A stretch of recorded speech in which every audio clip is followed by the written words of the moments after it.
The purpose of this video today is to provide our K-12 educators and staff with an update regarding our Road to Excellence data dashboards. In this brief video, we are hoping to accomplish the following. We want to remind teachers and staff of the purpose of the data dashboards, provide updates regarding the changes to the data dashboards from last year to this year, and lastly, overview how the district and building leadership teams are using the data dashboard to impact student achievement. This is our website, which can be accessed both on our public website and through the staff hub for Road to Excellence. When you are on this site, you'll see an introduction and an overview, and then one icon that will take you to terms and definitions, and one icon that will take you to each individual building's data dashboards. I'm going to go to the terms and definitions and provide you with an update to changes that have been made between last year and this year to some of our measurements. So if we remember, the data dashboard is a tool that our district leadership team is using, our building leadership team is using, so that we can have a repeated approach to monitoring the progress of our students' learning and career readiness. All of the measurements are intended to let us know how our students are progressing through each quarter or annually towards becoming an independent student who has a passion for a career. So as we look through the terms and definitions, we'll see some that are specific to high school, middle school, or elementary. Two new terms that have changed from last year's data dashboard to this year's are early literacy and the Ohio State test. Last school year, we did not have an assessment tool that would allow us to measure our K-1 students and how they were scoring in their phonemic awareness. Phonemic awareness is one of the most important predictors of later reading ability, and it's also a teachable skill. It's a skill that our classroom teachers, our intervention specialists, and our title teachers are working on both in Tier 1 and Tier 2 at that K-1 level to ensure that as students progress through content and curriculum, they are able to read, decode, and comprehend what's given them. So as young as K-1, we are measuring this and posting this on our data dashboard so that this can guide both our instruction and intervention practices. Also new to the measurement this year is the Ohio State test. Last school year, we utilized MAP on our data dashboards, but with the state test being such an important community piece, it's something that is reported on our local report card, we felt it was important that our data dashboard also displayed how our students are demonstrating their proficiency as measured through the Ohio State test. At this time, I want to provide an overview for you of our high school, one of our middle schools, and an elementary school so that I can remind you what's being measured on each data dashboard. So you will see Whitmer High School's data dashboard for 23-24. Please note that while you're on the site, you can also click the arrow to look at 22-23. This is our second full year of using data dashboards, and it will be really important for us as a district to not only look at this data quarterly, but to see how we progress year to year now that we're measuring these indicators. So you can see that we have up to quarter 3 inserted into our data dashboard. We're looking at grade point average of our Whitmer High School students and who's achieving a 2.8 or higher. If you look at the terms and definitions, the reason that 2.8 was selected is because that students who graduate with a 2.8 are likely able to access middle class status. AP classes, we are measuring how our students are performing in AP and honors classes, and that's looking at A, B's, and C's. Algebra 2, we're looking at the passage rate of our Algebra 2 students. The reason that this course is chosen is because that this is an indicator for college readiness. We are also measuring self-regulation. So this is the percentage of students each quarter that have not had a major incident. And those major incidents are defined by the state and they're entered in PowerSchool. So those look at in-school suspensions, out-of-school suspensions, and expulsions. Chronic absenteeism was originally an annual benchmark, but this attendance, as hopefully you know, has been a goal for the entire district and each individual building. And so chronic absenteeism was so important to us that we decided that it needed to be measured quarterly so that it wasn't something that at the end of the year we tried to be reactive about it. We're trying to be proactive about this term. We're trying to make sure that we're intervening with these students throughout the quarter so that maybe quarter one, if they were chronically absent, which if you're wondering is about 26 to 28 hours or 5 days, maybe we can intervene and impact before the whole school year. And that student, even though that first quarter had a lot of absences, may not be throughout the whole school year. As a reminder, chronic absenteeism is measured on our report card, and it measures students who miss 10% or more of their school year. Co-curricular involvement is something that we are working to add to the data dashboard for next school year. Our 2 junior highs were able to get a baseline measurement on this through a Google form, but this is something that for next year we hopefully will be measuring through PowerSchool. Annual benchmarks, we have all of Whitmer High School's percent proficient listed from last school year. And then we have each grade level and their daily attendance rate for first, second, and third quarter.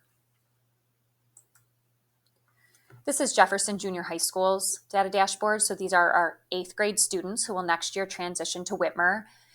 What I will say with data dashboards, and I will talk about this a little bit more in a few minutes, is that we are really looking at using this data dashboard on the individual student level to help us transition these students. So Jefferson Junior High students, we have their overall data dashboard, but we've even taken their dashboard down to the student level this school year because we know we want 8th graders who have the 2.8 grade point average, are passing their core classes, are passing their elective classes, are demonstrating self-regulation, attending school, and scoring proficient, because we know those are the students that are going to go over and achieve success at Whitmer High School.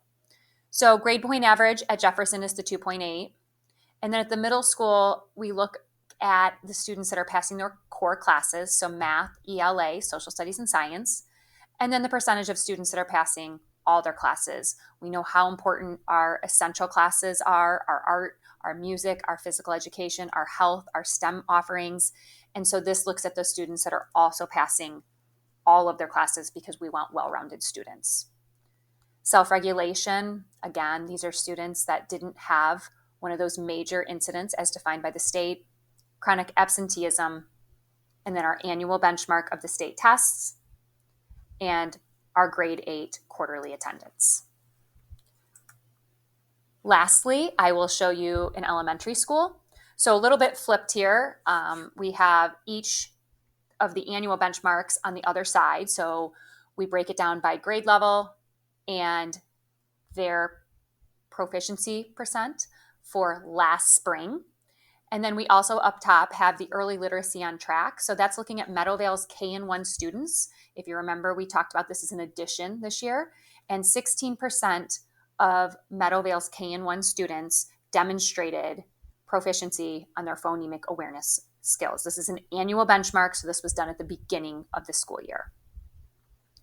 Then over the right, we have our quarterly benchmarks of passing core classes, self-regulation, and Meadowvale's chronic absenteeism by quarter. Also remember with chronic absenteeism that it's excused and unexcused absences. So again, you can have a student that was absent for a week if they had strep throat, and so that will factor into quarter one, but hopefully that student isn't going to continue to be chronically absent each quarter and have an overall chronic absenteeism. And then we have attendance broken down by quarter and by grade level at the elementary level.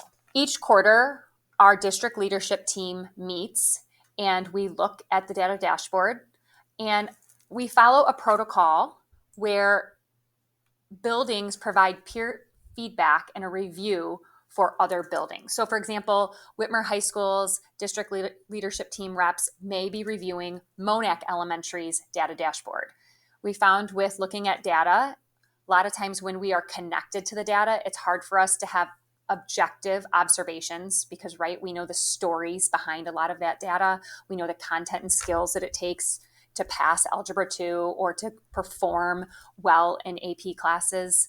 So this allows for peers to look at the data objectively, and they provide one GLOW, so one area that's going really well, one GROW, and one question for reflection. So I just want you to know that each quarter, the district leadership team is looking at the data dashboards, reviewing the data, providing feedback. Right now, you probably notice that on all the data dashboards, there's no goals, those percentage goals listed. And that's because it was important to the district leadership team that everyone right now focus on attendance. So that daily rate by grade and the chronic absenteeism is showing up for almost every single building as the GROW. So that is something that we decided as a district that we would focus on. And we focus on it as far as showing up every day, not being chronically absent, improving our attendance. Kim Melchleger works with the principals and works with staffs, on those tier 3 attendance students, but also working with principals to make sure that we're incentivizing all of our students to attend. And upcoming, we know it'll be really important for students who are in grade levels that are tested, that they show up and take that state test so that the district and they don't receive a 0. So as I scroll through, you can see the GLOWs and GROWs, and then each building goes back to their building leadership team and enters in an action step that they are going to focus on for that quarter.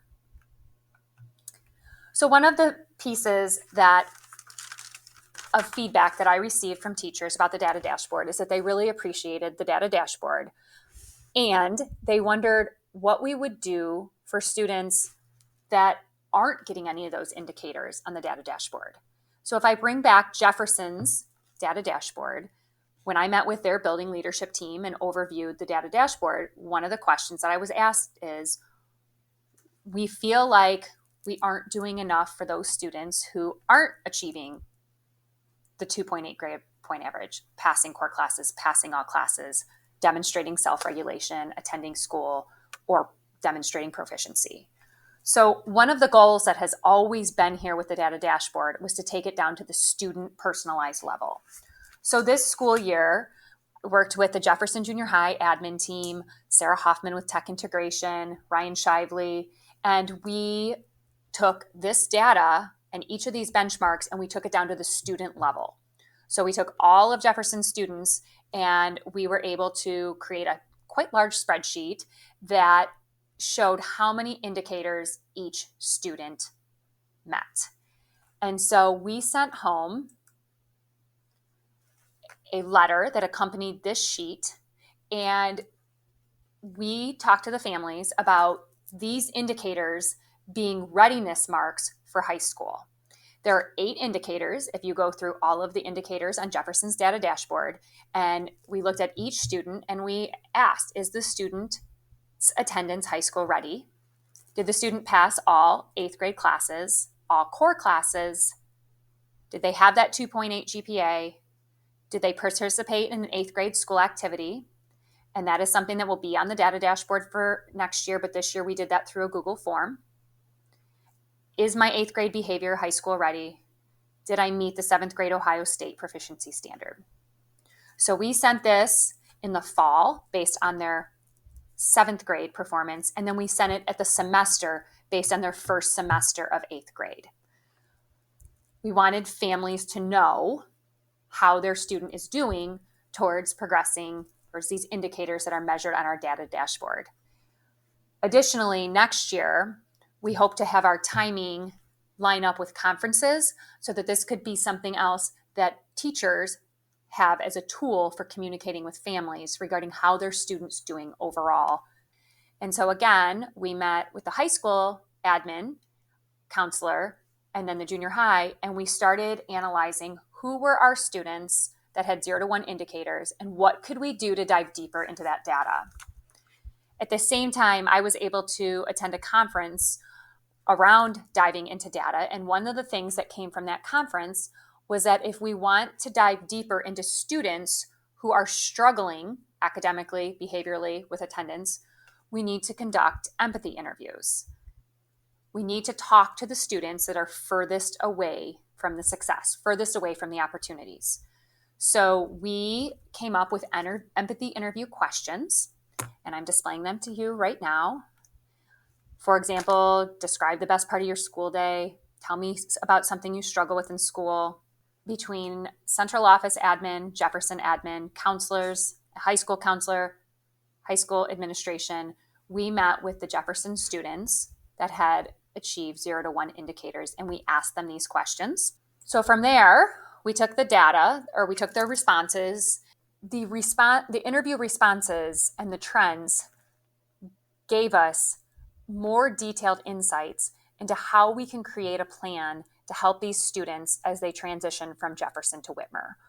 Next steps with the data dashboard will include taking the 6th grade data down to the student level, communicating with those families, doing empathy interviews with those students as they transition to Jefferson next year, and then creating a plan for those students. Additionally, I hope that in your building you've seen that we have been using tools like the data dashboard to break down attendance, behavior, and state tests. We just hope to continue to have the Road of Excellence and the data dashboards as a tool that allows us as a district to repeatedly monitor progress and success.